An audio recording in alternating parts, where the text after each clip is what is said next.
Salut à tous.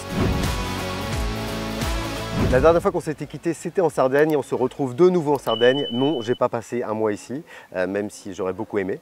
Cette fois-ci, c'est avec la KTM 890 SMT qu'on se retrouve. Et on la retrouve, puisque c'est une moto qui avait disparu du catalogue il y a une quinzaine d'années. À l'époque, c'était la 990 SMT. Qui faisait 115 chevaux, celle-ci en fait 105, qui pesait à peu près le même poids, enfin elle était un petit peu plus lourde. Donc celle-ci fait 206 kg tout plein fait, donc une moto malgré tout légère. Alors la base de cette SMT, c'est une Adventure. On retrouve le cadre, le bras oscillant et le moteur de l'Adventure. Donc là, cette fois-ci, on a un trail qui est un petit peu dépouillé de ses éléments routiers. Ça vous aura tout de suite sauté aux yeux, il n'y a pas de protection. Elle est disponible en option, alors il y a 3 bulles différentes. Ce qui vous aura sauté aux yeux aussi, c'est le garde-boue avant. Je vous suis, je vous ai vu sur les réseaux sociaux, sur notre site Le Repère des Motards, les commentaires. Vous n'avez pas trop aimé, parfois pour certains, le design Kiska avec le garde-boue haut. C'est pareil, on a un garde-boue plus bas, type super motard, plus classique, quoi, à 344 € en option. Sur le fond, il n'y a rien de vraiment nouveau. Encore une fois, bras oscillant, moteur, cadre, tout ça est repris. Le réservoir a été redessiné, il fait plus que 15,8 litres. Alors, c'est une moto qui fait à peu près 5,5 litres au 100. On a ce porte-paquet qui est d'origine. Le pot Rémus, lui, ne l'est pas. Il y a aussi un Akrapovic. Donc le pot d'origine est chromé classique. Un guidon complètement nouveau. Un setting de fourche complètement différent avec des ressorts plus durs. Un amortisseur complètement différent, lui, mais vraiment adapté pour celle-ci. Et puis au niveau de l'empattement, on est un petit peu plus court que sur l'Adventure. Pourquoi? Parce que sur l'axe de la roue avant, en fait, on a 1 cm de moins, c'est-à-dire que les pieds de fourche ne sont pas les mêmes. La fourche complète est à peu près la même que l'Adventure, sauf les pieds de fourche, ce qui permet de ne pas avoir le déport qu'il y a sur l'Adventure. Donc on a un axe de roue qui est direct. Et ce qui est vraiment important sur ce genre de moto, ce sont les pneus.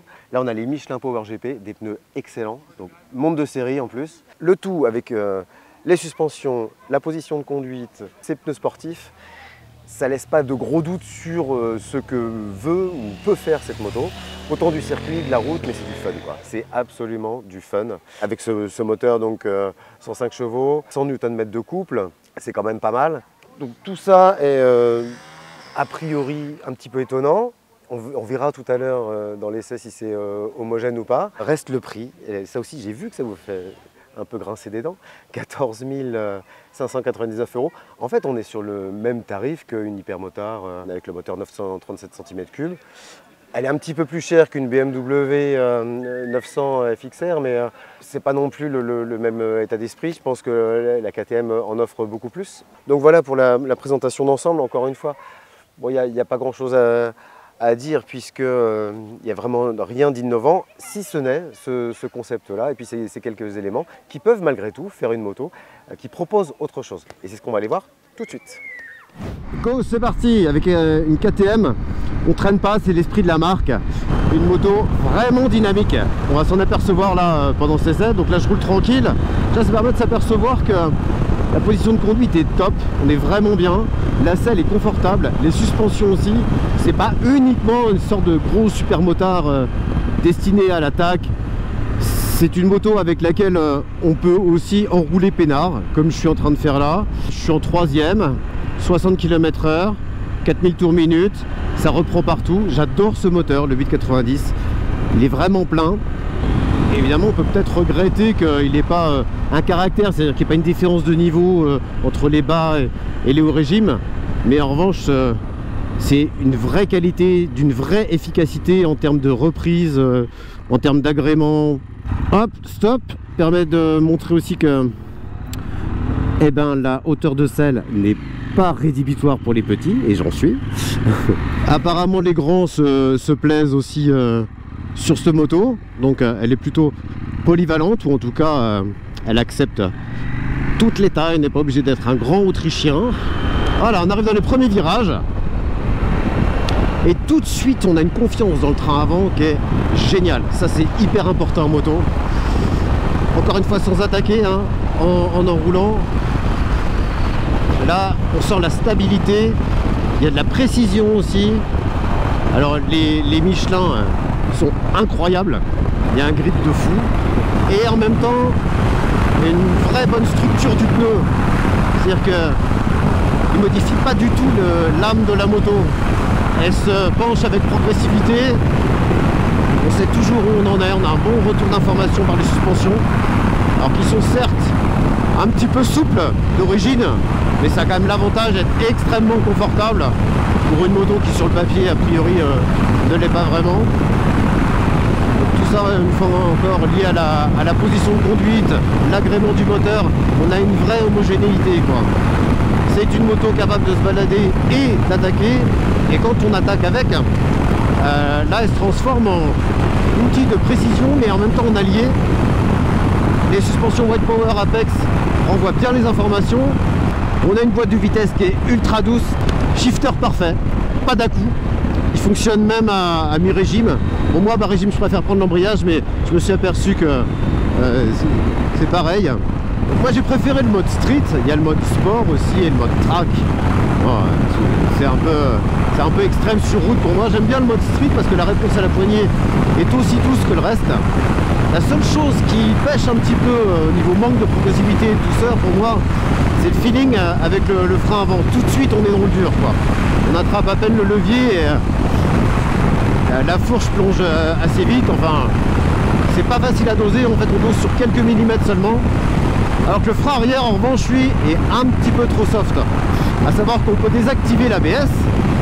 Mais alors là, comme le frein est soft, on a tendance à appuyer sur la pédale de frein assez fort, et quand on désactive l'ABS, on bloque assez vite. Donc moi, je le déconseille, en fait, ça m'est arrivé 2-3 fois, c'est pas terrible.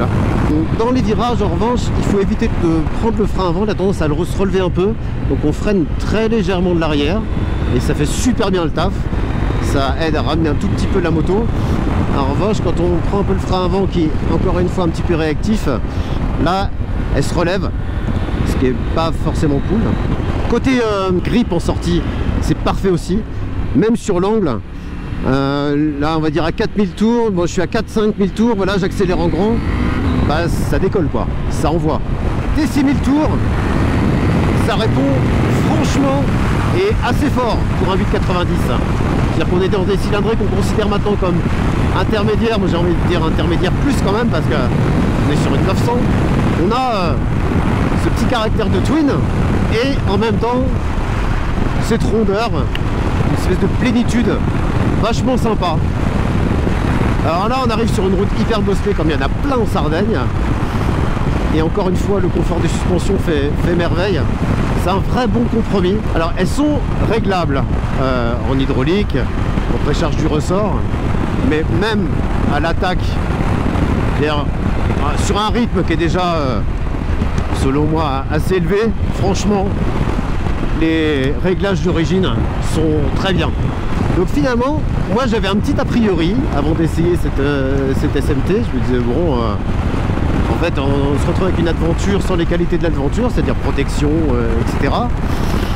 Et bien malgré tout, avec ces modifications qui ont été faites sur les suspensions, l'axe de roue avant, le réservoir un peu plus fin, ça en fait une moto plus joueuse, un petit peu plus légère, et ça se sent. Il y a un vrai esprit nouveau de la SMT, parce que ça correspond plus à celui de la 990 SMT comme elle a existé, qui elle était une routière sportive. Là on est sur une sorte de gros super motard, un peu routier. Pour ce qui est de l'électronique, on n'a pas vraiment eu à se servir de l'anti-patinage, enfin le traction control, pardon, des différents modes d'ABS. Donc il y a 9 niveaux de traction control. Moi je crois que je suis sur le 2, mais bon, enfin, je pense qu'à un moment il faut être sérieux quoi. On roule sur route. L'efficacité pour moi elle est surtout sur le mouillé, mais avant de faire patiner un engin pareil sur le sec, enfin on est d'accord quoi. Le tableau de bord est bien foutu. On a au commodo gauche un ensemble de boutons de commande pour rentrer dans les menus. C'est pas trop complexe, ça va, on s'y retrouve rapidement. Moi j'ai surtout joué sur les différents modes moteur. Bon, le Rain on n'en parle pas, évidemment ça ampute la puissance de 20%. C'est surtout la réponse à la poignée de gaz qui est intéressante. Certains pourront préférer le mode sport parce que c'est un petit peu plus agressif. C'est comme si ça donnait un petit peu de caractère, mais bon, c'est juste de la réponse à la poignée. Enfin, j'aime bien sentir millimètre par millimètre ce qui se passe, et le street convient bien. C'est une moto à rouler tous les jours, en ville, etc. Il manque vraiment de la protection parce que là, on voit bien, il y en a pas du tout. Donc de toute façon, les 250-300 € max de bulles, moi je pense qu'il faudra les mettre. Parce que tout le monde à un moment a envie de se balader ou est obligé de prendre l'autoroute ou la 4 voies. Bon, c'est pour moi le seul accessoire vraiment indispensable. Bon alors en conclusion, vous avez vu, là c'est très subjectif, mais cette moto m'a beaucoup plu. En effet, il lui manque pour moi uniquement une bulle, parce que pour le reste, c'est assez incroyable. Je trouve que c'est hyper homogène, c'est doux et en même temps précis, c'est hyper efficace et en même temps il y a du caractère. Finalement, c'est une moto qui manquait.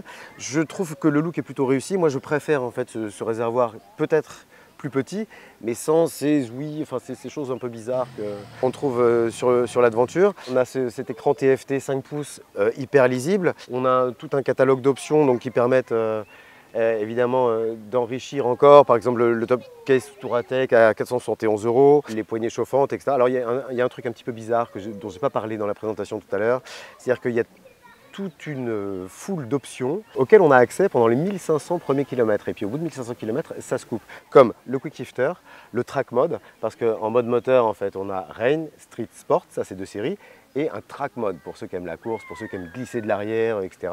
Alors tout ça, on en dispose sur les 1500 premiers kilomètres, les poignées chauffantes aussi, et puis après, terminé. Donc si on cumule le tout, on arrive à peu près 1000 € d'options qu'on avait pendant ces premiers kilomètres et qu'on n'a plus ensuite. Bon, pour moi, c'est un peu la limite du truc, mais au moins chacun fait son choix. Surtout, ce qu'il faut retenir, c'est qu'intrinsèquement, c'est une moto hyper agréable, en même temps efficace, qui a une vraie personnalité, qui se dénote. Par rapport à la Ducati, je trouve qu'elle est plus efficace, plus homogène, plus naturelle, plus facile. C'est surtout ça qui est important. Bien mieux qu'une BM. Je pense que chez Triumph, on n'a pas grand-chose qui vient là-devant. Chez les Japonais non plus. Donc finalement, il y a une vraie originalité avec cette SMT, intéressante à découvrir. Franchement, je vous la conseille. On se retrouve très bientôt. N'oubliez pas de liker, de vous abonner, de commenter. Ciao!